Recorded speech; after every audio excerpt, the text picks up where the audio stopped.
ဇနီးဖြစ်သူနဲ့ကွာရှင်းပြက်ဆဲခြင်းလုပ်ငန်းစဉ်တွေပြီးဆုံးသွားတဲ့နေ့မှာပဲမထင်မှတ်ထားတဲ့ကားအက်ဆီဒင့်တစ်ခုကြောင့်ကျွန်တော်တို့နှစ်ယောက်စလုံးလွန်ခဲ့တဲ့အနှစ်20အချိန်ကာလစီကိုတိုက်ရိုက်ပြန်ရောက်သွားကြတယ်ဒါဟာဘဝတစ်ခုပြန်စဖို့အတွက်ကောင်းကင်ဘုံကပေးသနာလိုက်တဲ့အခွင့်အရေးတစ်ခုလို့ကျွန်တော်အစာပိုင်းမှာထင်မှတ်ခဲ့မိတယ်တဘဝလုံးအသက်ရှူချက်အောင်လုပ်ခဲ့တဲ့ဒီလူနန်းနန်းမိမလက်ကနေအပြီးအပိုင်လွတ်မြောက်နိုင်တော့မယ်လို့လည်းတွေးခဲ့တာပေါ့ဒါပေမဲ့မမျှော်လင့်ပဲအဲ့ဒီညမှာပဲတက္ကသိုလ်ကလူစုလူဝေးပွဲတစ်ခုရဲ့တီးတန့်ခန်းထဲမှာသူမရဲ့ဝေဝေဝါဝါပြုံးယောင်တန်းနေတဲ့မျက်လုံးတွေနဲ့တက်တက်တိုးပါတော့တယ်သူမကိုအပြီးအပိုင်ရှောင်ရှားနိုင်ဖို့အတွက်ကျွန်တော်အစွမ်းကုန်စူးစမ်းပြီးတော့ဟိုးအရင်ကစိတ်ကူးရင်ခဲရတဲ့လူလေးကိုပဲပြန်ပြီးလိုက်ခဲ့တယ်ဒါပေမဲ့မျက်ရည်တွေနဲ့ညီမြန်းနေတဲ့သူမရဲ့မျက်ဝန်းတွေကိုမြင်လိုက်ရတဲ့အချိန်သူမကအကြောင်းကလူချောလေးရဲ့ရင်ခွင်ထဲကိုတုံဆိုင်မှုမရှိပဲပြုတ်ဝင်သွားတဲ့အချိန်မှာတော့ဝမ်းသာရမယ်ကျွန်တော်ရဲ့နှလုံးသားဟာတစုံတစ်ခုကိုအသားကုန်ပြီးထုတ်ခံလိုက်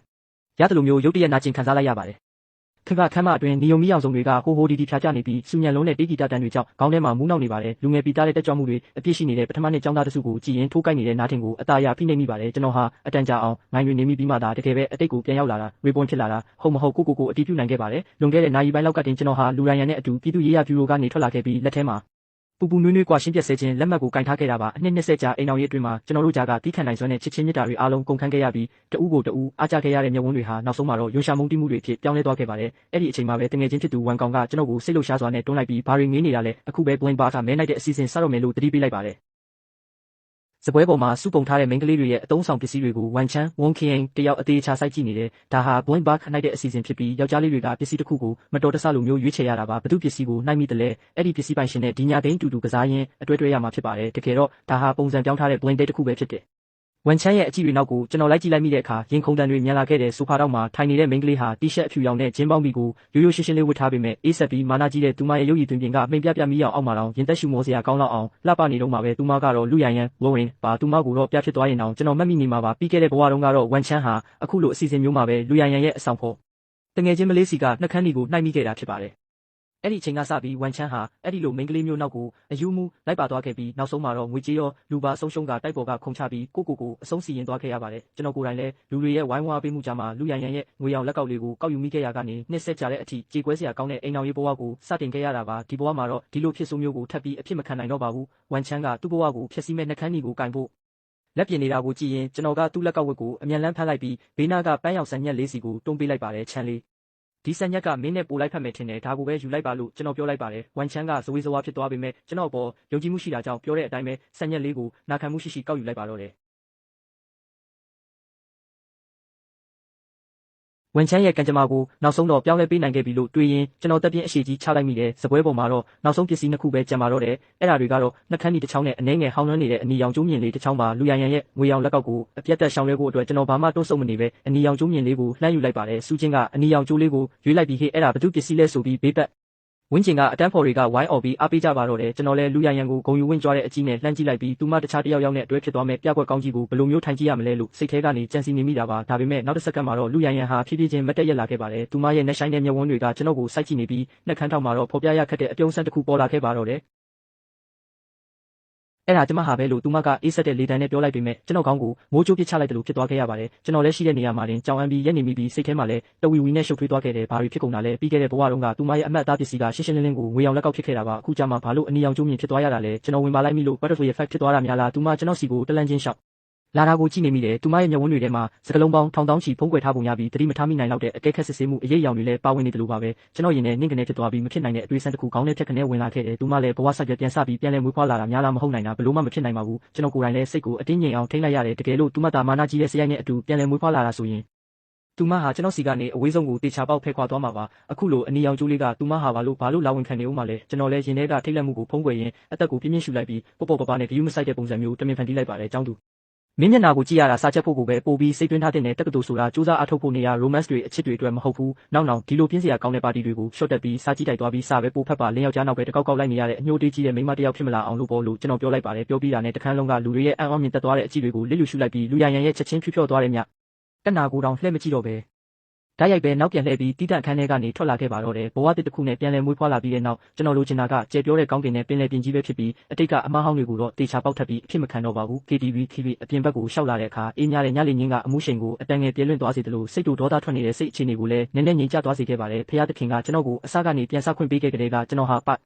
ဆန်ရှာဖို့တွေမကပဲပြီးခဲ့တဲ့ဘဝတုန်းကအကြီးမားဆုံးနောက်တရားစရာကိုပါအစားထိုးပြုပြင်ကျင်ခဲ့တာပါစုချင်းကျွမ်းစုခင်ကျွန်းကတော့ကျွန်တော်တို့ဌာနရဲ့အလှပကလေးလေးဖြစ်တယ်လို့ပြီးခဲ့တဲ့ဘဝတုန်းကကျွန်တော်ရဲ့စိတ်ကူးရင်အချစ်ဦးဝတ်မုံလိုက်လည်းဖြစ်ပါတယ်သူမကရေလိုအေးမြပြီးနူးညံ့သိမ်မွေ့တဲ့အပြင်အရာရာကိုလည်းနားလည်ပေးတတ်သူပါစိတ်ဆက်ပြီးအစွန်းရောက်တဲ့အထိအရာရာကိုလွှမ်းမိုးချုပ်ကင်တတ်တဲ့လူရန်ရန်နဲ့ရှင်လိုက်ရင်တော့သူတို့နှစ်ယောက်ဟာတကယ်ကိုစန့်ကျင်ဘက်အစွန်းနှစ်ဖက်ပဲဖြစ်ပါတယ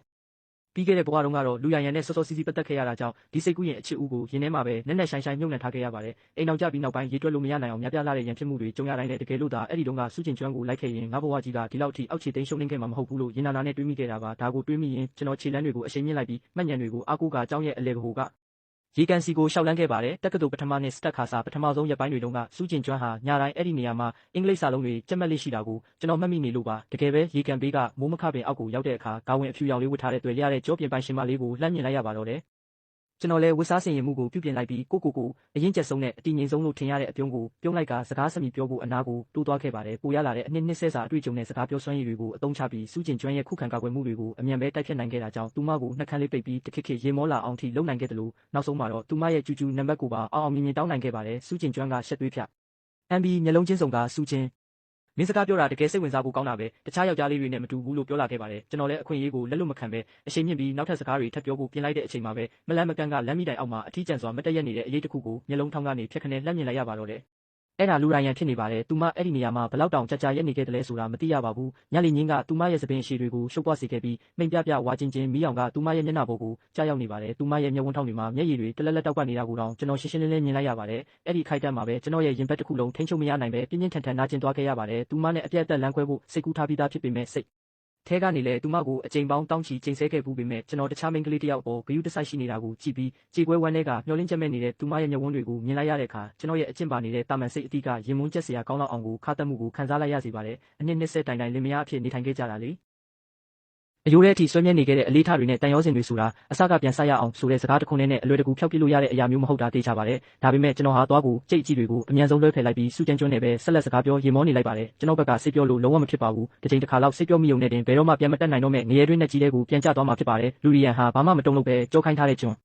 းတော့ရဲ့ကြောပြင်ကိုငေးကြည့်နေခဲ့ပါတယ်သူမရဲ့မျက်ဝန်းထဲကအယောင်ဝါတွေဟာလုံးဝမိမ့်သွားခဲ့ရပါပြီသူမဟာရုတ်တရက်လှည့်ထွက်သွားပြီးကြောင်းပြင်ဘက်စီတို့ရိမ့်ထိုးခြေလမ်းတွေနဲ့ပြေးထွက်သွားပါတော့တယ်လမ်းစုံတစ်ခုကိုအပြေးဖြတ်ကျော်သွားမှာတော့လူမျက်စိကျလောက်စရာပြောင်းလက်တောက်ကနေတဲ့ Maybach အမဲရောင်ကားတစ်စီးဟာသူမရဲ့ဘေးနားမှာရုတ်တရက်ရက်တက်လိုက်ပါတယ်ကားမှန်တကားပွင့်ဟကျလာတဲ့အခါမှာတော့စီကံမရှိပဲရိုင်းဆိုင်ခတ်ထန်တဲ့ပုံစံရှိပြီးချုံမောလုံးနဲ့အမျိုးသားတစ်ယောက်ရဲ့မျက်နှာပေါ်ထွက်လာပါတော့တယ်လူရယန်ကိုမေဘက်ကားကြီးနဲ့ခေါ်ဆောင်မောင်းနှင်သွားတဲ့လင်ဖန်းရဲ့ကားနောက်မီကိုကြည့်ပြီးကျွန်တော်ဟာအိုင်နာမှာစုကင်ဝမ်ရဲ့ဆက်သွယ်ရန်လိပ်စာကိုလက်ထဲဆုပ်ကင်ထားရင်းမတက်ရက်ကြံခဲ့တယ်ဒါပေမဲ့ကျွန်တော်ရဲ့နှလုံးသားထဲမှာတော့ရေဆူနေတဲ့ဂုံးဖက်ကြီးတစ်ခုအတင်းကျပ်အထိုးခံထားရတယ်လို့မျိုးရင်မွန်းချက်ပြီးအသက်ရှူရတာခက်ခဲလိုက်မောလို့နေခဲ့တယ်နောက်တစ်နေ့မှာတော့ကျွန်တော်ရဲ့အိတ်ဆောင်ခန်းထဲမှာထိုင်ပြီးလွန်ခဲ့တဲ့ဘဝကမှတ်ဉာဏ်တွေကိုအသုံးချက stock share ဈေးကွက်ကနေပထမဆုံးသောငွေပုံကျဒီကိုဘယ်လိုရှာဖွေရမလဲဆိုတာကိုအပတ်တကုတ်ကြံစတွက်ချက်နေခဲ့တယ်အဲ့ဒီအချိန်မှာပဲအဆောင်တကားဟာဝုန်းခနဲ့စောက်ခွင့်ခံလိုက်ရပြီးလူရယန်ဟာအခန်းဝမှာရုတ်တရက်ပေါ်လာခဲ့တယ်သူမရဲ့မျက်ဝန်းအစုံဟာတညလုံးအေးအေးပြတ်ထားတဲ့ပုံစံနဲ့တစ်ကူလာအုပ်တီးလိုမျိုးနေရဲရောင်ကိုင်းလို့နေခဲ့တာထင်ရှားပါတယ်လူရယန်ကတစ်ချက်ကလေးမှမောမကြည့်ပဲအခန်းထဲကိုဓာတ်ရိုက်ဝင်လာခဲ့ပြီးသူမရဲ့အကွဲတုံရင်နေတဲ့အတန်နဲ့ရှင်လဲအဲ့ဒီအချိန်လုံးကနေပြန်ရောက်လာတာဟုတ်တယ်မလားလို့ကျွန်တော်ကိုစိုက်ကြည့်ရင်မေးလိုက်တယ်သူမရဲ့အတန်ထဲမှာမတိမတာတုံရင်မှုတွေနဲ့တူမျောလင်းချက်အရေးရောင်အချို့ဆွဲကပ်လို့နေခဲ့တယ်စာရေးနေတဲ့ကျွန်တော်လက်ထဲကကလောင်တန်ဟာအနှဲငယ်တုံဆိုင်သွားခဲ့ရတယ်အမှန်တော့မင်းညကသူမလက်ထဲမှာအနီရောင်ကျိုးလေးကင်ထားတာကိုမြင်ကလေးကကျွန်တော်ရေးမိခဲ့ပြီးသားပါဒါပေမဲ့ကျွန်တော်ဟာသူမကိုမောမကြည့်ပဲအေးဆက်ဆက်နဲ့သာအင်းလို့ခက်ပြက်ဝန်ခံလိုက်တယ်ကျွန်တော်စီကဝန်ခံစကားကိုကြားလိုက်ရတဲ့အခိုက်အတန့်မှာပဲလူရယန်ရဲ့မျက်ဝန်းအစုံကနေမျက်ရည်တွေဟာတားမနိုင်စီမရတလားဟောစီးကြလာခဲ့ပါတော့တယ်သူမဟာကျွန်တော်စီကိုဝုန်းကနေပြေးဝင်လာပြီးနောက်ဆုံးကြံတဲ့အသက်ကရည်မျိုးကျိုးတမြင်ကိုလှမ်းဆွဲလိုက်တယ်လို့မျိုးကျွန်တော်ရဲ့လက်မောင်းကိုတင်းတင်းကြပ်ကြပ်လှမ်းဆွဲကင်လိုက်တယ်ပြီးတော့ဆူချင်းကျမတို့ပြန်သွားကြရအောင်တော့ဟုတ်ပြီလား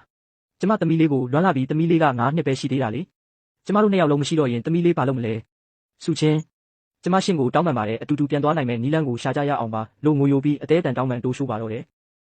သမီးလေးရဲ့အမိကိုကြားလိုက်ရတဲ့အခိုက်အတန့်မှာပဲကျွန်တော်နှလုံးသားဟာဓာတ်ဥချုံနဲ့အထိုးခံလိုက်ရတယ်လို့မျိုးပြင်းပြင်းထန်ထန်နာကျင်သွားခဲ့ပြီးအသက်ရှူဖို့တောင်ခက်ခဲသွားခဲ့ရတယ်အဲ့ဒီသမီးလေးကကျွန်တော်ကိုယ့်လက်ဘဝပေါ်မှာတဲ့အသေးရကြပြဘဝနုနုလေးလိုမျိုးတန်ဖိုးထားအချစ်ပို့ခဲ့ရတဲ့သမီးလေးလေးဒါပေမဲ့တစ်ဖက်မှာလည်းလွန်ခဲ့တဲ့ဘဝတုန်းကနေ့စဉ်နဲ့အမျှဖြစ်ပွားခဲ့တဲ့အမောင်ထုတွေပြင်းနေတဲ့ရံပွဲတွေသူမရဲ့စိတ်ကမောက်ကမဖြစ်ပြီးအရာရာကိုလွှမ်းမိုးချုပ်ကင်ခြင်းနဲ့စိတ်ဆန္ဒတွေနဲ့တိတ်ခါမဲ့စွာမှလမ်းချက်ခဲ့ရတဲ့ဘဝတဝက်စာအတိတ်တွေကိုပြန်တွေးမိသွားတဲ့အခါမှာတော့ကျွန်တော်အယိုးထဲထိဆွဲနေတဲ့ကြောက်ရွံ့မှုနဲ့တွန်းကန်လိုစိတ်တွေကအရာအလုံးကိုလွှမ်းမိုးသွားခဲ့ပြန်တယ်ကျွန်တော်ဟာရေခဲလိုအေးဆက်နေတဲ့မျက်ဝန်းတွေနဲ့သူမရဲ့လက်ချောင်းတွေကိုတစ်ချောင်းချင်းစီတင်းတင်းကြပ်ကြပ်အတင်းဖြုတ်ချပစ်လိုက်တယ်ပြီးတော့ကျွန်တော်တို့ပြန်သွားလို့မရတော့ဘူးလူရယန်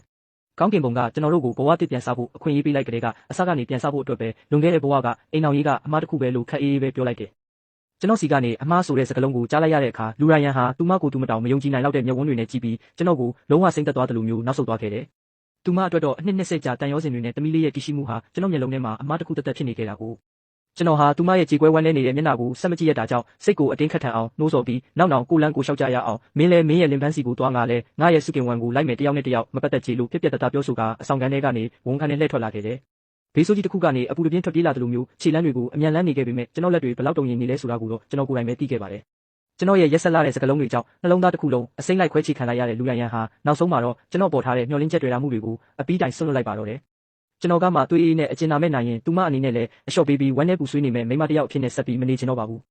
ူးဒီဘဝမှာတော့ကျွန်တော်အမားတွေထပ်မလုပ်ချင်တော့ဘူးလို့ကျွန်တော်ပြောလိုက်တယ်ကျွန်တော်စီကနေအမားဆိုတဲ့စကားလုံးကိုကြားလိုက်ရတဲ့အခါလူရန်ရန်ဟာသူမကိုသူမတောင်မယုံကြည်နိုင်တော့တဲ့မျက်ဝန်းတွေနဲ့ကြည့်ပြီးကျွန်တော်ကိုလုံးဝစိမ့်သက်သွားသလိုမျိုးနောက်ဆုတ်သွားခဲ့တယ်ပြီးတော့သူမကအနှစ်20ကြာတန်ရောစင်တွေနဲ့တမီးလေးနန်နွန်ရဲ့တရှိမှုကရှင်းမျက်လုံးထဲမှာအမားတစ်ခုတက်ဖြစ်နေခဲ့တာကိုလို့နာကျင်စွာပြောရှာတယ်ကျွန်တော်ဟာသူမရဲ့ကြေကွဲဝမ်းနဲ့နေတဲ့မျက်နှာကိုဆက်မကြည့်ရတာကြောင့်နောက်စိတ်ကိုအတင်းခတ်ထန်အောင်နှိုးဆော်ပြီးနောက်နောက်ကိုလန်းကိုလျှောက်ကြရအောင်မင်းရဲ့လင်ပန်းစီကိုသွားငါလဲငါရဲ့စုကင်ဝမ်ကိုလိုက်မယ်တယောက်နဲ့တယောက်မပတ်သက်ကြလို့ပြက်ပြောဆိုလိုက်တဲ့စကားဆုံးတာနဲ့ကျွန်တော်ဟာသူမကိုလုံးဝလက်မကြည့်တော့ပဲဘေးဆိုးကြီးတစ်ခုဒါမှမဟုတ်တာရဲ့တရိတ်ဆန်ဆိုးကြီးတစ်ခုကနေအပူတပြင်းထွက်ပြေးလာတယ်လို့မျိုးအဆောင်ကန်ထဲကနေဝန်ခံနဲ့အမြန်လက်ထွက်လာခဲ့တဲ့ခြေလမ်းတွေကိုခတ်သွက်လှမ်းနေခဲ့ပေမဲ့ကျွန်တော်လက်တွေဘလောက်တောင်ပြင်းထန်တုံရင်နေလဲဆိုတာကိုတော့ကျွန်တော်ကိုယ်တိုင်ပဲသိခဲ့ပါတယ်ကျွန်တော်ရဲ့ရက်ဆက်လာတဲ့စကလုံးတွေကြောင့်နှလုံးသားတစ်ခုလုံးအစိမ့်လိုက်ခွဲချခံလိုက်ရတဲ့လူရန်ရန်ဟာနောက်ဆုံးမှာတော့ကျွန်တော်ပေါ်ထားတဲ့မျှော်လင့်ချက်တွေရာမှုတွေကိုအပီးတိုင်ဆွန့်လွတ်လိုက်ပါတော့တယ်ကျွန်တော်ကမှသွေးအေးနဲ့အကျဉ်းနာမဲ့နိုင်ရင်သူမအနေနဲ့လည်းအလျှော့ပေးပြီးဝမ်းနေပူဆွေးနေမဲ့မိမတယောက်ဖြစ်နေဆက်ပြီးမနေချင်တော့ပါဘူးအဲ့ဒီညမှာပဲသူမဟာအင်မတန်ဆွဲဆောင်မှုရှိပြီးရဲရင်လွန်းတဲ့အနီရောင်ကာဝင်တိုလေးကိုလဲဝတ်10စင်တီမီတာမြင့်တဲ့တောက်ဖက်နှက်ကိုစီးပြီးအလှဆုံးပြင်ဆင်ချက်တကအမျိုးသမီးဆောင်ထဲကနေထွက်လာခဲ့တယ်ပြီးတော့လင်ပန်းကိုမြို့ထဲမှာအလှပဆုံးနဲ့အကောင်းစားဆုံးဘားစီလာခေါ်ဖို့သူမကပြောလိုက်တယ်အဲ့ဒီအချိန်မှာကျွန်တော်ကတော့ဝန်ကုန်းရဲ့အတင်းကျပ်ဆွဲခေါ်မှုကြောင့်ကျောင်းဘဝကညစာစားပွဲဆိုင်တစ်ခုမှာမျက်နှာစာထိုင်စားနေခဲ့တာပါမောကြည့်လိုက်တဲ့အခိုက်အတန့်မှာပဲတောက်လောင်နေတဲ့မီးရန်တစ်ခုလိုတောက်ပလွန်းနေတဲ့လူရန်ကိုလှမ်းမြင်လိုက်ရတယ်သူမဟာကျွန်တော်ရှိမှတခါမှဒီလောက်အထိဆက်စီကြမဝစ်စင်ခဲ့ဘူးပါဘူးသူမဟာလမ်းကိုဖြတ်ကူးပ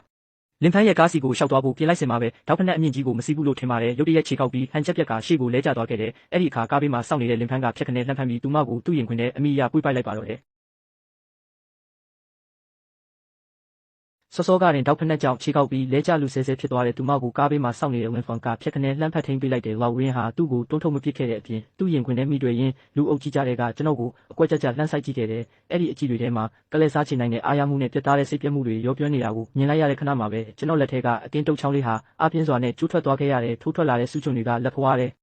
စိုက်ဝင်ပြီးသွေးစိမ့်ရှင်ထွက်လာပြီးမဲ့ကျွန်တော်ဘာနာကျင်မှုကိုမှမခံစားမိခဲ့ပါဘူးအဲ့ဒီညကအကင်ဆိုင်မှာလက်ဖွားတဲ့စူးဝင်သွားတဲ့တစ်သားစုတွေဟာဝိုးရင်အပေါ်ထားရှိခဲ့တဲ့ကျွန်တော်ရဲ့နောက်ဆုံးတန်ရောစဉ်အကျွင်းကြံတွေကိုပါတပါတဲ့ထိုးခွင်းဖြက်စီးပစ်လိုက်တယ်လို့ပါပဲအချစ်တွေကိုအဝေးမှာပဲလွှင့်ပစ်လိုက်တော့မယ်ဘဝတစ်ပြန်စခွင့်ရတဲ့ဘဝမှာငွေရှာဖို့ကသာအဓိကလမ်းစဉ်ပဲဖြစ်တယ်နောက်ရက်မနက်အစောပိုင်းမှာတော့ကျွန်တော်ဟာမျက်နှာကိုရေအေးနဲ့ပစ်ပြီးမြို့ထဲကရှယ်ယာအယောင်းဝယ်ဌာနကိုတန်းသွားခဲ့တယ်ပြီးခဲ့တဲ့ဘဝတုန်းကအိမ်တော်ရေးမှာဖိနှိပ်ချုပ်ချယ်တာခံခဲ့ရပေမဲ့ကျွန်တော်ရဲ့စီးပွားရေးအမြင်ကတော့ရှိနေသေးပါဒီတစ်ပတ်အတွင်းမှာ Darkware Technology ဆိုတဲ့ကုမ္ပဏီဟာရုတ်တရက်နည်းပညာမှုပိုင်ခွင့်ပေါင်းစည်းမှုကြောင့်ရှယ်ယာဈေးကွက်မှာ9ရက်အတွင်းစံချိန်တင်ဈေးနှုန်းတွေအဆမတန်ထိုးတက်သွားမဲ့အခွင့်အရေးရှိတာကိုကျွန်တော်အတိအကျမှတ်မိနေခဲ့တယ်ဒါကြောင့်ကတ်ထဲကရှိသမျှတောင်ကနန်းမြသောစုဆောင်းငွေတွေအပြင်ဝန်ခန့်နဲ့တခြားတငယ်ချင်းတွေစီကပါချိန်ငါပြီးရှိသမျှပတ်စံအားလုံးကိုအဲ့ဒီရှယ်ယာထဲမှာပဲပုံအော်ပြီးအကုန်ရင်းနှီးမြှုပ်နှံလိုက်ပါတော့တ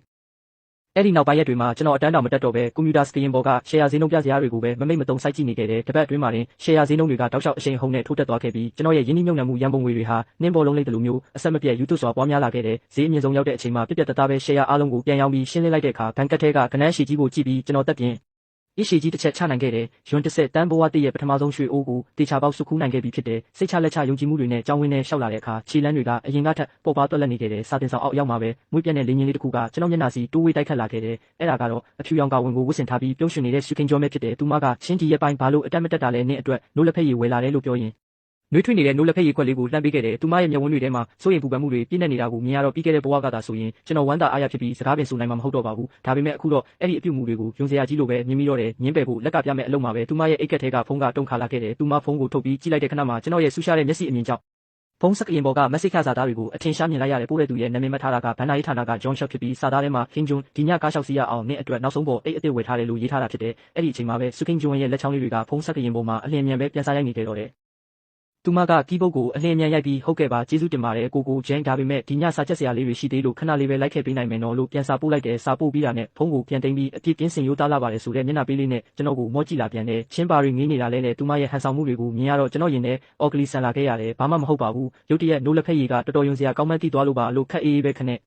လိုက်ပြီးသူမဘေးကနေတန်းကြော်ထွက်လာခဲ့တဲ့စွန့်ကြံခဲ့တဲ့စုခင်းကျွန်းကတော့ဒေါသတကြီးနဲ့ချင်းနေပါသဘောလဲဆိုပြီးနောက်ကနေခြေဆောင်ကအော်ဟစ်ကြံခဲ့ပေမဲ့ကျွန်တော်လက်တောင်မကြည့်ခဲ့ပါဘူးပြီးခဲ့တဲ့ဘဝကစိတ်ကူးရင်ခဲ့ရတဲ့ဝတ်မုန်းဝိုက်ဆိုတဲ့ပုံရိပ်ဟာအခုချိန်မှာတော့အမိုက်စအဖြစ်နဲ့လုံးဝအုပ်တုံပျက်စီးသွားခဲ့ပါပြီတကယ်တော့သူမကဖြူစင်တဲ့ပန်းလေးတစ်ပွင့်မဟုတ်ပဲအကွက်မြင်လာတဲ့အစ်စ်မြင့်ကစားသမားတစ်ယောက်ပဲဖြစ်နေတာပါ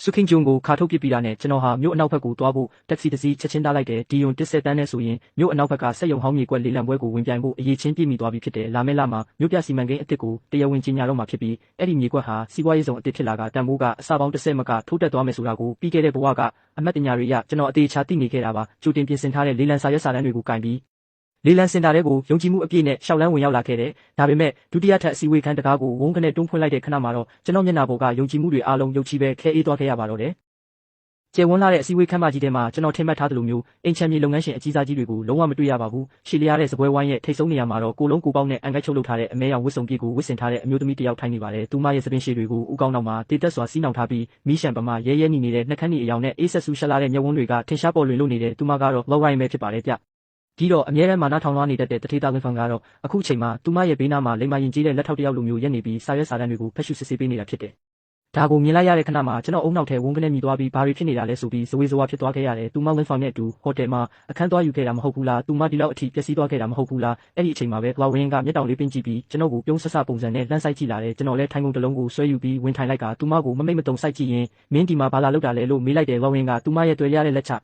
တောင်းလေးတွေနဲ့စပွဲခုံကိုခပ်ဖောက်ဖောက်လေးတောက်ရင်လေးလံဆွဲဖို့ပေါ့ပြီးတော့စီးပွားရေးလောကဆိုတာစစ်မြေပြင်လိုပဲဆိုတာမင်းကိုသင်ခန်းစာပေးဖို့ပါလို့အေးအေးဆေးဆေးပြန်ဖြေခဲ့တယ်ကျွန်တော်ကလည်းအေးဆက်ဆက်လေးတန်နဲ့မင်းတယောက်တည်းနဲ့လားလေးလံဝင်ပြိုင်ဖို့အရေးချင်းကတော့ဘယ်ကရလာလို့လဲလို့ပြန်ပြီးပက်ပက်ဆက်ဆက်မေးခွန်းထုတ်လိုက်တယ်အဲ့ဒီခါသူမနောက်မှာရက်နေတဲ့ဝင်းဖောင်းကကြားဖြတ်ပြီးရှစ်ချင်းစကားကိုရိုးရိုးတေးတေးပြောပါဝိုင်းကအခုငါတို့ဝင်းဂရုရဲ့အထူးစီမံကိန်းအကြံပေးဖြစ်နေပြီးဒီလေးလံပွဲတစ်ခုလုံးကိုသူမကပဲအပြည့်အဝတာဝန်ယူထားတာလို့ဝင်းအော်ပါတော့တယ်အဲ့ဒီအချိန်ကျမှပဲကျွန်တော်ရုတ်တရက်အမှန်တရားကိုသဘောပေါက်သွားခဲ့ရတယ်သူမဝင်းဖောင်းနဲ့တကယ်တွဲနေခဲ့တာမဟုတ်ပါဘူးအဲ့ဒီညကလင်းဖောင်းရဲ့ရင်ခွင်ထဲတိုးဝင်ပြခဲ့တာတွေကကျွန်တော်ကိုစိတ်ကြံရအောင်အကွက်စင်ပြသခဲ့တာတသက်ပဲဖြစ်တယ်ပြီးတော့အဲ့ဒီအခွင့်အရေးကိုတုံးပြီးဒီအယူမကြီးကငါ့ကိုပါလှည့်စားသွားခဲ့တာပဲတခင်လေးဝင်ခဏလောက်အပြင်ထွက်ပေးပါဦးကြတော့ဥက္ကဋ္ဌရှုနဲ့နှစ်ယောက်တည်းတီးတန့်စကားပြောချင်လို့လိုဝင်ကလက်မကြည့်ပဲအမိတ်ပေးလိုက်တယ်လင်းဖောင်းကတစ်ချက်ကြောင်သွားပေမဲ့တကယ်ပဲလိမ္မာပါနှက်စွာနဲ့အပြင်ကိုနောက်ဆုတ်ထွက်သွားပြီးတကားကိုပါအတေချပိတ်ပေးခဲ့တယ်အခုတော့အစည်းအဝေးခန်းထဲမှာကျွန်တော်တို့နှစ်ယောက်တည်းပဲကြံရစ်ပါတော့တယ်ကျွန်တော်ရင်ထဲကတုံလုံးမှုတွေကိုအတင်းအဓမ္မဖိနှိပ်ချုပ်တဲရင်အသက်ကိုပြင်းပြင်းရှူလိုက်ပြီးလက်ထဲကလေးလံစာရွက်စာတမ်းကိုစပွဲပေါ်ဝုန်းကနေရိုက်ချလိုက်တယ်လို့ဝင်းနေလဲမိသားစုနဲ့ပူပေါင်းလိုက်ရုံနဲ့ငါ့ကိုနိုင်မယ်လို့ထင်နေတာလားဒီမြေကွက်ကိုငါတေချာပေါက်ရအောင်ယူမှလို့ပြောလိုက်တယ်ဒါဆိုလဲကြီးကြသေးတာပေါ့ဆိုပြီးလိုဝင်းရဲ့နှက်ခမ်းတောက်မှာလောင်ပြောင်တဲ့အပြုံးတစ်ခုပေါ်လာခဲ့တယ်သူမကအနီးနားမှာရှိတဲ့စာရွက်စာတမ်းတစ်ခုကိုလှမ်းယူပြီးချုံးမွနေတဲ့စပွဲပေါ်ကနေကျွန်တော်စီတန်းတဲ့အောင်ကိုဆွဲပြီးလှည့်ပေးလိုက်တယ်အရင်ဦးဆုံးဒါကိုဖတ်ကြည့်လိုက်ပါဦးတဲ့ကျွန်တော်တန်တရားစိတ်နဲ့အဲ့ဒီစာချုပ်ကိုကောက်ယူပြီးပထမဆုံးစာမျက်နှာကိုဖွင့်ကြည့်လိုက်တယ်အဲ့ဒီအချိန်မှာပဲဒီကိုယ်လုံးကတွေးရအကုန်လုံးရုပ်ချီခဲအေးသွားခဲ့ရတယ်အဲ့ဒါကတန်မိုးဖြတ်စာချုပ်ဖြစ်ပြီးသူမတင်ထားတဲ့နောက်ဆုံးလေးလံဈေးက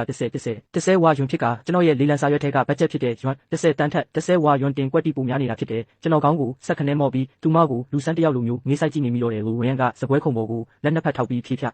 ဒဲချင်းမတက်ရက်လိုက်ကကျွန်တော်ကိုအထက်စီးကနေငုံကြည့်လာခဲ့တယ်သူမရဲ့ရဲရဲနီနေတဲ့နှက်ခမ်းလေးတွေကနေအေးဆက်တဲ့စကလုံးအချို့ထွက်ပေါ်လာခဲ့တယ်ဥက္ကဋ္ဌရှုဒီတစ်ချိန်တော့နေငါကိုအရှုံးပေးလိုက်ရပြီးတဲ့ကျွန်တော်ဟာအဲ့ဒီစာရွက်ကိုတင်းကျပ်စွာစုပ်ကင်ထားမိပြီးလက်စစ်တွေပါဖြူရော်လာတဲ့အထိအားထည့်ထားမိပါတော့တ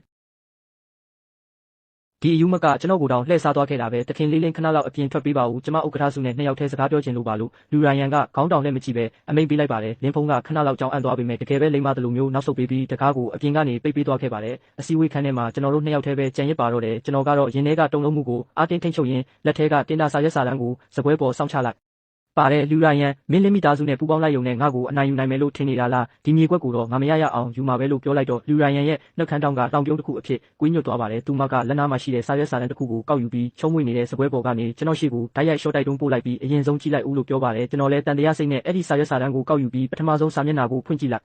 ်တဲ့အခါတစ်ချက်ကြည့်ုံနဲ့တင်တကိုယ်လုံးကတွေးတွေအေးခဲသွားတယ်လို့ခံစားလိုက်ရပါတယ်အဲ့ဒါကဈေးနှုန်းအဆိုပြုလွှာတစ်ခုဖြစ်ပြီးအဲ့ဒီအပေါ်မှာထင်းထင်းရှားရှားရေးထားတဲ့နောက်ဆုံးအနှိမ့်ဆုံးသတ်မှတ်ဈေးက10တူည100ယွန်ဖြစ်နေပြီးကျွန်တော်ရဲ့တင်တာဈေးနှုန်းကတော့10.3တန်းဖြစ်တာကြောင့်ကျွန်တော်ရဲ့ဘတ်ဂျက်ထက်100ယွန်လေးတင်ပိုများနေတာပါကျွန်တော်ကောင်းကိုစက်ခနဲမော့ပြီးသူမကိုလူထူးလူဆန်းတယောက်လိုစိုက်ကြည့်မိပါတယ်ယူရန်ရန်ကလက်နှစ်ဖက်ကိုစပွဲပေါ်ထောက်ပြီးဖြည်းဖြည်းချင်းမတက်ရက်ကကျွန်တော်ကိုအထက်စီးကနေငုံကြည့်ရင်သူမရဲ့နှက်ခမ်းနီနီလေးတွေစီကနေအေးဆက်တဲ့စကလုံးအချို့ထွက်ပေါ်လာပါတယ်ဥက္ကဋ္ဌဆုရှင်ကိုကျမအနိုင်ရသွားပြီးတော့လေကျွန်တော်အဲ့ဒီစာရွက်ကိုလက်စစ်တွေဖြူချော့သွားတဲ့အထိတင်းတင်းကြပ်ကြပ်စုပ်ကင်ထားမိပါတယ်သူမကကျွန်တော်ရဲ့အနှိမ့်ဆုံးတတ်မှတ်ဈေးကိုဘယ်လိုလုပ်တည်သွားတာလဲ10တူည100ယွန်လို့ရေးထားတဲ့အဲ့ဒီဈေးနှုန်းအဆိုပြုလွှာကမျက်နှာကိုဖြန်းကနေရိုက်လိုက်တယ်လို့မျိုးကျွန်တော်ခေါင်းထဲမှာ ရက်ပေါင်းများစွာအထိညီဟဲနေခဲ့ပါတယ်ကျွန်တော်ရှုံးသွားပါပြီလူရိုင်ယန်ဆိုတဲ့အဲ့ဒီအယူမကိုရှုံးနေသွားခဲ့တာပါပြီးခဲ့တဲ့ရက်အနည်းငယ်လုံးကျွန်တော်ဟာမြို့နောက်ဘက်ကတခြားစီမံကိန်းတွေနဲ့တခြားအဆင်ပြေနိုင်မဲ့လမ်းစာတွေကိုခြေတုံအောင်လိုက်ရှာနေခဲ့တာကြောင့်ကျောင်းသားတစ်ကျူဆိုပွဲလိုမျိုးပြင်းစရာကောင်းတဲ့ပွဲတွေကိုတော့မတက်ချင်ခဲ့ပါဘူးအတိုင်ပင်ခံဆရာရဲ့တင်းကျပ်တဲ့အမိန့်ကြောင့်ရဲ့ဟောင်ကောင်ကကျွန်တော်ကိုအသေးလဲဆွဲခေါ်လာခဲ့တာကြောင့်ရတာမဟုတ်ရင်အခုချိန်မှာကျွန်တော်ဟာငှထားတဲ့အခန်းထဲမှာ store ဈေးကွက်ကိုပဲလေ့လာနေရမှာဖြစ်ပါတယ်။ဘာဖြစ်လို့လဲဆိုတော့ကျွန်တော်ကဘန်အင်တာဗျူးတစ်ခုကနေခုတင်ထွက်လာခဲ့တာမို့မိကိုရင်ရောင်ကိုတိုင်းချုပ်ဝတ်စုံကိုဝတ်ဆင်ထားစေမှုလိုပဲဖြစ်ပါတယ်။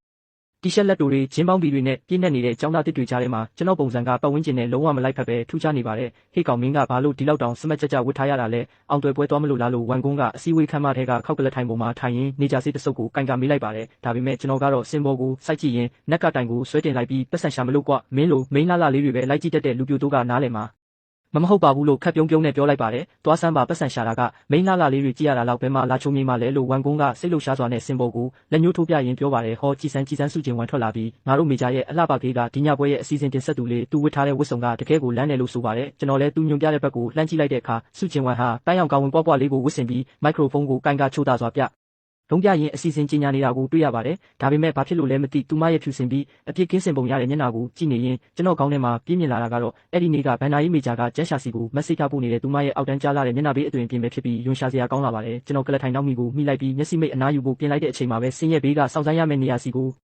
ိုမျက်လုံးထောင်းကနေလှမ်းမြင်လိုက်ရပါတယ်။စုချင်ဝမ်ဟာစင်ဘော်ကနေဆင်းလာပြီးမိအောင်မလင်းနဲ့မှောင်ရိပ်ကိုနေရာမှာဝစ်စုံတာဝန်ခံစီနီယာတယောက်နဲ့ရှိနေပါတယ်။သူမရဲ့လက်ထဲမှာတက်ကြီးအသေးစားလေးတစ်ခုလိုမျိုးတက်တူရောင်တစ်ချက်လက်ခနဲလင်းသွားတာကိုကျွန်တော်မြင်လိုက်ရပါတယ်။အဲ့ဒီနောက်ချက်ချင်းဆိုသလိုပဲသူမဟာချိတ်ဆွဲထားတဲ့အနက်ရောင်ကောင်းဝင်တစ်ခုရဲ့ပခုံးတိုင်းကျိုးပေါ်ကအဝတ်စားတွေကိုဝိုင်းပြင်ပေးခြင်းဟန်ဆောင်ပြီးအဲ့ဒီအင်ဂျီကိုခက်တွက်ပဲတစ်ခုခုခိုးလို့ဖျက်ဆီးလိုက်ပါတယ်။ကျွန်တော်မျက်ခုံးနဲ့ငယ်တွန့်သွားမိပြီးဒီမိမတယောက်ဘာအောက်တန်းကြတဲ့လှည့်ကွက်တွေကိုထပ်သုံးနေပြန်ပြီလဲလို့တွေးနေမိပါတယ်။နောက်တစ်ခုကတော့ဒီညရဲ့အပိတ်ပွဲစဉ်ဖြစ်ပါတယ်။ Model Fashion Design ကလပ်ကတင်ဆက်တဲ့ Fashion Show ဖြစ်ကြောင်းစင်ဘော်ကအမျိုးသားအစီအစဉ်ကြီးညာသူကအတန်ကျဲကြီးနဲ့ကြီးညာလိုက်ပါတယ်။လှုပ်ရှားသက်ဝင်ပြီးပြင်းထန်တဲ့တေးဂီတတန်ကတခဏချင်းမှပဲအစည်းအဝေးခန်းမတစ်ခုလုံးကိုဟိမ့်ထွက်သွားစေပြီးရောင်စုံမီးမောင်းတွေကလည်းယူသွတ်စွာဖျားကျလာပါတယ်။အရက်ရှိရှိကောင်မလေးချို့ဟာစင်ဘော်ကနေတယောက်ပြီးတယောက်ရထောက်လန်းလာကြပြီးအေးဆက်ဆက်အလင်းရောင်ရှိတဲ့အဖြူရောင်မီးမောင်းနှံတစ်ခုကစင်မြင့်ရဲ့အလဲဘဟုကိုဖြန်းကနေလှမ်းထိုးလိုက်ပါတယ်တခဏချင်းမှာပဲပရိသတ်အားလုံးတစ်စက္ကန့်လောက်ငြိမ်ကျသွားပြီးနောက်ခေါင်းမိုးပွင့်ထွက်မတက်အော်ဟစ်အားပေးတန်တွေစူညံသွားပါတော့တယ်စင်ပေါ်မှာတော့လူရိုင်ယန်ဟာအနက်ရောင်ကိုတိုင်းချုပ်ညနေခင်းဝတ်စုံကိုဝတ်ဆင်ထားပြီး10 စင်တီမီတာမြင့်တဲ့တောက်ဖက်နှက်ကိုစီးကာသူမရဲ့နေမြေကိုစစ်ဆေးနေတဲ့ဘရင်မတပါလိုမျိုးမှောင်ရိပ်ထဲကနေအလင်းရောင်အောက်ကိုတလန်းချင်းရှောက်လန်းလာပါတယ်အေးဆက်ဆက်နိုင်ပ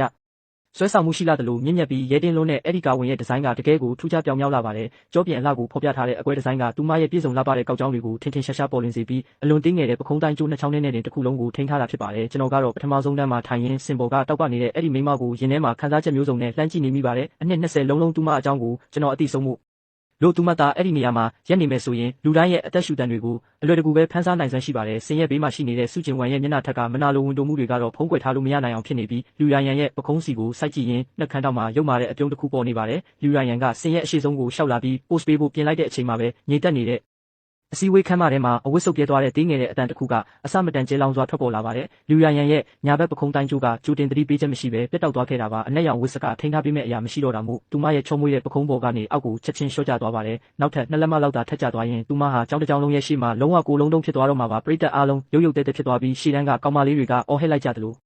ုအချို့ကောင်လေးတွေကလည်းမျက်လုံးဝိုင်းသားဖြစ်သွားကြပြီးအချို့ဆိုရင်ဓာတ်ပုံရိုက်ဖို့ဖုန်းတွေကိုပါထုတ်နေကြပါပြီအဲ့ဒီအချိန်မှာကျွန်တော်ကောင်းတဲ့ဗလာဖြစ်သွားခဲ့ပါတယ်စိတ်ကူးတဲ့ကအတိစိတ်ကတော့သူမကိုဂယုမဆိုင်နဲ့သူမကမင်းရဲ့မြေခွက်ကိုခိုးသွားတဲ့သူမကအရှက်မရှိတဲ့အယူမပဲသူမအရှက်ကွဲပါစေသူမတိတ်ခါကြပါစေလို့ပြောနေပေမဲ့ကျွန်တော်ရဲ့ခန္ဓာကိုယ်ကတော့လုံးဝထိန်းချုပ်မရတော့ပါဘူးရိုးရင်းချင်းစီတဲ့အထိဆွဲထင်နေတဲ့အနှစ်20ကြာအိမ်အောင်ရဲ့ဗီဇစိတ်ကဘလို့အကျိုးအကြောင်းပြချက်ထက်မစိုးပိုပြီးညှက်ဆန်နေခဲ့ပါတယ်သူမရဲ့ပခုံးတိုင်းကျိုးပြတ်သွားတဲ့သူညတသမတစ်စက္ကန့်အတွင်းမှာတင်ကျွန်တော်လှုပ်ရှားလိုက်ပါပြီတထေးကလထိုင်ကိုရုတ်တရက်ကန်ကြောက်လိုက်ပြီးတစ်ကြားတစ်တကောင်လိုအရှိန်ဟုန်နဲ့ပြေးထွက်ခဲ့ရာနောက်ကနေဝန်ကုံကဘလဲလို့အုံမေးပေမဲ့ဘာတမ်းမှမကြားရတော့ပဲစင်မြင့်ရဲ့မြင်မာတဲ့အစွန်းကိုလက်တစ်ဖက်နဲ့အပြုကစင်ပေါ်ကိုတန်တန်ပြန်ပြန်လွှားခနဲခုန်တက်လိုက်ပြီးပရိသတ်ထောင်ပေါင်းများစွာရဲ့အံ့အားသင့်နေတဲ့အကြည့်တွေအောက်မှာသူမစီကိုတလန်းချင်းရှောက်လန်းသွားရင်းမိမိဝတ်ထားတဲ့မိကိုရင်ရောင်ဝတ်စုံအပေါ်အင်ဂျီကိုချွတ်လိုက်ရာအရီယွန်ကမျက်နှာတစ်ခုလုံးသွေးဆုပ်ဖြူလျော်ပြီးနေရာမှာဒါတင်ချက်တေသွားကရင်ဘက်ပေါ်ကအဝတ်ကိုလက်နှစ်ဖက်နဲ့ကြစ်ပါအောင်စုပ်ကင်ထားသည်သူမရဲ့ခါတိုင်းမန်ဝတ်နေတတ်တဲ့မျက်ဝန်းတွေထဲမှာအခုချိန်မှာတော့ရှာရှာပါပါထိတ်လန့်ခြင်းနဲ့ကူကယ်ရမယ့်ခြင်းတွေပြည့်နေနေပြီးစိတ်အခြေအနေပြိုလဲလူနေပါဖြစ်နေချိန်မှာပဲမိမိရဲ့ခန္ဓာကိုယ်ပူငွေ့တွေရှိနေသေးတဲ့ဝတ်စုံအင်ဂျီကလေဟုန်ကိုခွဲကသူမရဲ့ပကုံးထက်စီအသားအရကျရောက်သွားသည်သူမရဲ့နောက်ကျောဘက်ကိုတစ်ဆက်တည်းတူးကပ်လိုက်ပြီးဝတ်စုံအင်ဂျီအပြင်ဘက်ကနေလက်ဝဲဘက်လက်ကိုလှမ်းဖက်ကလက်တဆုပ်စာပဲတီးတဲ့တွေ့ရတဲ့ခါတိန်လေးကိုဆွဲဖက်လိုက်တဲ့ထိတွေ့မှုကြောင့်နှစ်ယောက်စလုံးရဲ့ခန္ဓာကိုယ်တွေတပြိုင်နက်တည်းတုံရင်သွားကြသည်အလွန်ရင်းနှီးလို့နေသည့်အပြင်နှစ်ပေါင်း20တခြားလုံးမရေမတွက်နိုင်တဲ့နေ့ရက်နဲ့ညတာတွေမှာဖက်တွေခဲ့ဘူးတဲ့ဒီပွေးဖက်မှုအားအင်နဲ့ကွင်းဆောက်ကွင်းပိတ်အဝင်ကွင်းကြားဖြစ်မှုတွေကြောင့်ခန္ဓာကိုယ်တွေကကြောက်မက်ဖွယ်ကောင်းလောက်အောင်နားလည်မှုပေးပြီးသားဖြစ်နေခဲ့သည်မကြောက်နဲ့မောကြည့်လိုက်လို့သူမရဲ့ နားစီနာမှာအတန်ကိုနှိမ့်ပြီးပြောလိုက်တဲ့အခါလျံရဲ့ခန္ဓာကိုယ်ကချက်ချင်းဆိုသလိုပြေးလျော့သွားပြီးခေါင်းကိုလှည့်မလာသလိုရုန်းကန်ခြင်းလည်းမရှိပဲမျက်နှာကိုအနှဲငယ်သာစောင်းငယ်ကမျက်လုံးထောင်းကနေမိမိရဲ့အကြည့်နဲ့စုံစီသည်စကားတစ်လုံးမှပြောဆိုဆက်သွယ်စရာမလိုသလိုလေ့ကျင့်ထားစရာလည်းမလိုပဲတစ်ချက်ယုံမျှအကြည့်ချင်းစုံယုံနဲ့တင်တချင်းရဲ့ပြင်းထန်တဲ့ bass တက်တန်ကထပ်မံထွက်ပေါ်လာသည်သူမရဲ့ခါကိုတင်းတင်းကြပ်ကြပ်ဖတ်ထားပြီးသူမကမိမိရဲ့အရွယ်စားကြီးမားတဲ့ဝတ်စုံကိုဆင်ញမ်းထားကနှစ်ယောက်တားမယုံနိုင်လောက်အောင်ညီညာတဲ့ခြေလမ်းတွေနဲ့တပြိုင်နက်တည်းရှိကိုတက်လန်းလိုက်ကြသည်နှစ်ယောက်လုံးရဲ့အရှိန်ဝါတွေကချက်ချင်းပေါင်းဆက်သွားပြီးနတ်မောင်နဲ့ညနေခင်းကာဝင်ရှည်နဲ့မိကိုရင်ရောင်ဝတ်စုံအင်ဂျီတို့ကတအူးကိုတအူးပံ့ပိုးပေးနေကသူမကဓာတ်တလက်လိုဆူရှာလာပနေပြီးမိမိကတော့တောင်တလုံးလိုတည်ငြိမ်နေသည်မိမောင်းထိုးပြထားတဲ့အလင်းနှံအောက်မှာလှည့်ပတ်ခြင်းခြေလမ်းမှန်မှန်လျှောက်ခြင်းနဲ့ပို့ပေးခြင်းစတဲ့လှုပ်ရှားမှုတိုင်းကပြင်းထန်တဲ့ဆွဲဆောင်မှုအပြည့်ရှိနေပြီးဒါကမတော်တဆမှုတစ်ခုမဟုတ်ပဲဩဇာအာဏာရှိတဲ့မောင်နှံတစ်ခုအတွက်တေချာစီစဉ်ထားတဲ့ပြပွဲတစ်ခုလိုဖြစ်နေသည်စင်အောက်ကတေလူလိုငြိမ်သက်နေမှုက3စက္ကန့်သာကြာမြင့်ခဲ့ပြီးခါတိုင်းထက်10ဆလောက်ပိုမိုယူသွတ်သွားတဲ့အော်ဟစ်တန်တွေနဲ့လက်ခုပ်တန်တွေရုတ်တရက်ပောက်ကွဲထွက်လာသည်အလွန်ကြီးကအကဲခတ်မိသွားကြောင်းဒါကတီးတန့်ဖန်တီးထားတဲ့အစီအစဉ်လားဒီလူကဘသူလဲသူ့ရဲ့အရှိန်ဝါကစီနီယာကိုတောင်လုံးဝမရှုံးဘူးဒီဆွဲဆောင်မှုကအံ့ဩဖို့ကောင်းရတယ်လို့ပြောဆိုနေကြသည်စင်အောက်ကိုအေးဆက်ဆက်တစ်ချက်ဝေးကြည့်လိုက်ရလိုက်ကာဆုံးမှရက်နေတဲ့စုကိန်းဟွမ်ကိုမိမိရဲ့အကြည့်ကအကဲခတ်မိသွားပြီးသူမရဲ့မျက်နှာကအစွန်းရောက်မနာလိုမှုနဲ့ဒေါသတွေကြောင့်တစ်ခုလုံးစိမ့်ဖက်ကရုပ်ပြက်ဆင်းပြက်ရှုပ်သွားနေပြီးမိမိကိုအစအနမကြံဆွဲဆုပ်ပစ်ချင်နေတဲ့အလားဘေးနာကကြားကန်တက်တာကိုလက်သေးတွေနဲ့ကြစ်ကြစ်ပါအောင်ကုတ်ချစ်ထားရင်းမလိုမုန်းထားစီမံထားသည်ရှက်ရိုးဆိုတာမရှိဘူးလားအောင်မြင်အောင်မလုပ်နိုင်ခဲ့တဲ့အပြင်ငါတို့ရဲ့အယိုးထဲအထိဆွဲမြဲနေတဲ့နားလည်မှုတွေကိုပါအတင်းအကျပ်ထုတ်သုံးခိုင်းလိုက်သေးတယ်ဟုပြောဆိုသံများထွက်ပေါ်နေပြီး fashion show ကတော့ပြီးဆုံးသွားခဲ့သည်မိမိကလီယိုရီယွန်ကိုဖတ်ထားရင်းမိုးချင်းတန်လိုဟိန်းထွက်နေတဲ့လက်ခုပ်တန်တွေကြားကနေစင်နောက်ဘက်ကိုဆုတ်ခွာခဲ့ကြသည်အလင်းရောင်မရှိတဲ့စင်နောက်ဘက်အစ်စ်တလန်ထဲကိုလှမ်းဝင်လိုက်တာနဲ့အပြင်ကစူညံတန်တွေကချက်ချင်းပြတ်တောက်သွားသလိုဖြစ်သွားခဲ့သည်မိမိရဲ့ရင်ခွင်ထဲမှာခံစားချက်ချင်းအပြဤဝါထပ်တူကြနေခဲ့တဲ့အမျိုးသမီးကမိလိုက်တယ်လို့မျိုးမိမိရဲ့လက်မောင်းထဲကနေရုတ်တရက်ပြင်းပြင်းထန်ထန်ရုံထွက်သွားခဲ့သည်ဝုန်းကနဲ့အတန်နဲ့အတူသူမရဲ့ကြောပြင်ကအေးဆက်နေတဲ့နေရံနဲ့ကပ်သွားပြီးလက်နှစ်ဖက်ကမိမိရဲ့ဝတ်စုံကိုတင်းတင်းကြပ်ကြပ်ဆုပ်ကင်ထားကသူမရဲ့မျက်ဝန်းတွေကလူတွေကိုမိုင်မောင်းထောင်ချီဝေးကွာစေမဲ့အေးဆက်မှုမျိုးစီချက်ချင်းပြန်လဲရောက်ရှိသွားသည့်ပြပွဲကပြီးသွားပြီးတမရစုဟုသူမကရေခဲဆက်နဲ့လိုအေးဆက်တဲ့အတန်နဲ့ပြောလိုက်သည်မိမိရဲ့ဗလာဖြစ်ကြံခဲ့တဲ့လက်ဖွားကိုကြည်ရင်ရင်ထဲမှာရှင်းပြလို့မရတဲ့ဆုံးရှုံးမှုအရေးအယောင်တစ်ခုချက်ချင်းဖြစ်ပြေးသွားပေမဲ့အရှိန်ဟုန်နဲ့ဒေါသအဖြစ်ပြောင်းလဲသွားခဲ့သည်လီယိုရီယိုမင်းမှာအသိစိတ်ရောရှိရဲ့လားငါအခုတင်မင်းကိုကယ်ခဲ့တာလေဟုမေးလိုက်ရာကဲယုံတင်လားဟုသူမကလှောင်ပြုံးပြုံးပြီးသူမယူဆောင်လာတဲ့အိတ်သေးလေးတွေကနေခောက်ထားတဲ့စာရွက်စာတမ်းတစ်ခုကိုထုတ်ကမိမိရဲ့ရင်ဘတ်စီအာမနာတန်းရိုက်ထည့်လိုက်ပြီးမင်းပါရီဂျန်စီနေလဲဆိုတာငါမသိဘူးလို့မထင်တဲ့ဒါကပူပေါင်းဆောင်ရွက်မှုသဘောတူညီချက်ပဲဖက်ကြည့်လိုက်ဦးဟုဆိုတဲ့ဖြင့်မိမိကမတိစိတ်လျောက်စာရွက်စာတမ်းကိုဖမ်းကင်လိုက်ပြီးငုံကြည့်လိုက်ပြီးမျက်နှာဖုံးပေါ်မှာမြို့နောက်ဖက်စီမံကိန်းဆိုတဲ့စာလုံးကြီးလေးလုံးကထင်ထင်ရှားရှားရှိနေသည်ဘာသဘောလဲဟုခေါင်းကိုဆက်ခနဲမော့ကသူမကိုစိုက်ကြည့်ရင်းမေးလိုက်ပြီးမြို့နောက်ဖက်ကမြေကွက်ကိုငါရခဲ့ပြီးဒါပေမဲ့လင်းမီသားစုမှာစောက်လို့ရေးအဖွဲ့နဲ့စောက်လို့ရေးပစ္စည်းလမ်းကြောင်းတွေအလုံးအလောက်မရှိဘူးမင်းမှာတော့ရှိတယ်မဟုတ်လားဟုရီယွန်ကသူမရဲ့မေးစေကိ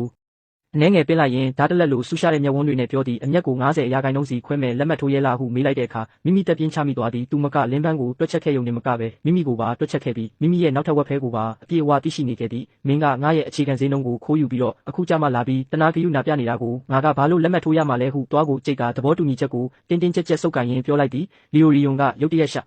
ခြေကိုတလန်းတိုးကပ်လာခဲ့သည်အစ်စတလန်ရဲ့မိန်ပြပြအလင်းရောင်အောက်မှာသူမစီကနေရနေကြအေးဆက်တဲ့ရနံ့ကမိမိရဲ့နှာခေါင်းထဲကိုဓာတ်ရိုက်တိုးဝင်လာပြီးသူမရဲ့နှုတ်ခမ်းနီရဲရဲတွေကမိမိရဲ့နေရွက်နဲ့ထိလူနေပါဖြစ်နေသည်တရဲတစီတကောင်လိုပေါ့ပါပေမဲ့မိမိရဲ့ရင်ထဲမှာတော့မိုးကြိုးပြစ်ချလိုက်တယ်လို့မျိုးစူးချံမင်းဒါကိုလက်မှတ်ထိုးတာပိုကောင်းလိမ့်မယ်ဒါအပြင်ဟုဆိုကသူမကစကားကိုခိတ္တရက်လိုက်ပြီးသူမရဲ့လေတံထဲမှာကြောက်မက်ဖွယ်ကောင်းတဲ့တေချာမှုအရေးအယောင်တစ်ခုရှိနေပြီးငါမသိဘူးလို့မထင်နဲ့ပြီးခဲ့တဲ့ဘဝတုန်းကငါ့ကွယ်ရမှာမင်းနဲ့မင်းအောက်ကပိုင်ဆိုင်မှုတွေကိုတိတ်တဆိတ်ယူပြီးပြပယုံမဲ့အနံ့မှုရန်ပုံငွေအဖွဲ့တွေစီလွှဲပြောင်းခဲ့တာမင်းတကယ်တမ်းဘသူ့ကိုကာကွယ်နေခဲ့တာလဲပြီးတော့ဘလို့လှုပ်ဝက်ချက်ကိုဖုံးကွယ်နေခဲ့တာလဲဟုပြောလိုက်သည်မိမိရဲ့မျက်တငယ်အိမ်တွေရုတ်တရက်ကျဉ်းကြောင်းသွားပြီးနှလုံးသားတစ်ခုလုံးကိုမမြင်ရတဲ့လက်တစ်ဖက်ကတင်းတင်းကြပ်ကြပ်ညှစ်ချထားသလိုမျိုးခံစားလိုက်ရကဒါကပြီးခဲ့တဲ့ဘဝကမိမိရဲ့အနက်ရှ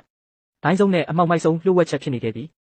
ည်သူမကတကယ်တမ်းဘာကိုတိသွားတာလဲမိမိစကားပြောမလို့ကြံယုံရှိသေးလီယိုရီယွန်ကမတ်တက်ပြန်ရက်ပြီးပခုံးပေါ်ကဝတ်စုံကိုတေချာပြင်ဝတ်စင်ကမိမိကိုပြတ်သားတဲ့ကြောပြင်ကြီးသာခြံထားခဲ့သည်မနက်ဖြန်မနက်10နာရီမှလက်မှတ်ထိုးထားတဲ့သဘောတူညီချက်ကိုငါစီယူလာခဲ့အချိန်ကျော်ရင်မဆောင်ဘူးဟုပြောပြီးတောက်ဖက်နဲ့တန်တောက်နဲ့အတူသူမကမှောင်ရိပ်ထဲကိုတဖြည်းဖြည်းပျောက်ကွယ်သွားသည်မိမိနေရန်ကိုမိချလိုက်ရကြောပြင်တစ်ခုလုံးချွေးစေးတွေနဲ့ဆိုးရွှဲသွားခဲ့သည်ဒီတကြောပြန်အသက်ရှင်ရတဲ့ကစားပွဲကမိမိရဲ့ထိန်းချုပ်မှုအောက်ကနေလုံးဝလွတ်ထွက်သွားပုံရသည်မြို့နောက်ဖက်စီမံကိန်းအခြေချပြီး3ရက်မြောက်တဲ့နေ့မှာလင်းအုပ်စုကရွှိုင်ရဲ့နံပါတ်1ကလပ်ရဲ့အပေါ်ဆုံးထက်တစ်ခုလုံးကိုငှားရမ်းပြီးစီမံကိန်းရဲ့တိတ်ဆိတ်တဲ့ပါတနာအနေနဲ့အောင်ပွဲခံပွဲတော်တစ်ခုကျင်းပခဲ့သည်မိမိမသွားခဲ့ပေမဲ့ငွေမြောက်များပေးပြီးငှားထားတဲ့ပုဂ္ဂလိကစုံထောက်ကတော့ကလပ်မှာစပွဲတိုးဖြစ်ဟောကလေးကတိတ်တဆိတ်ထိုးဖောက်ဝင်ရောက်နေခဲ့ပြီးအဲ့ဒီတီးတန့်ခန်းကိုစူးစူးဆိုက်ဆိုက်စောင့်ကြည့်နေခဲ့သည်ည9နာရီခွဲမှာမိမိရဲ့ဖုန်းကတုန်ခါမှုတွေပြင်းထန်စွာဖြစ်ပေါ်လာခဲ့သည်တမရစုတစ်ခုခုဖြစ်ပြီးအဲ့ဒီကောင်လင်းဖန်းကလူအမျိုးသမီးရဲ့ရှမ်ပိန်ထဲကိုစိတ်ခတ်လိုက်တဲ့သူကတခြားလူတွေအားလုံးကိုနှင်ထုတ်လိုက်ပြီးအခုအခန်းထဲမှာသူတို့နှစ်ယောက်တည်းပဲကျန်တော့တယ်ဟုသတင်းပို့လာသည်မျက်နှာပြင်ပေါ်ကအစာသားကိုကြည့်ပြီးမိမိခေါင်းထဲဝူးဝါးဝါဖြစ်သွားကသွေးတွေကဦးကောင်းထိတ်စီဓာတ်ရိုက်တိုးဝက်ဆောက်တက်သွားခဲ့သည်အဲ့ဒီလူလင်းဖန်းကလီယိုရီယွန်ရဲ့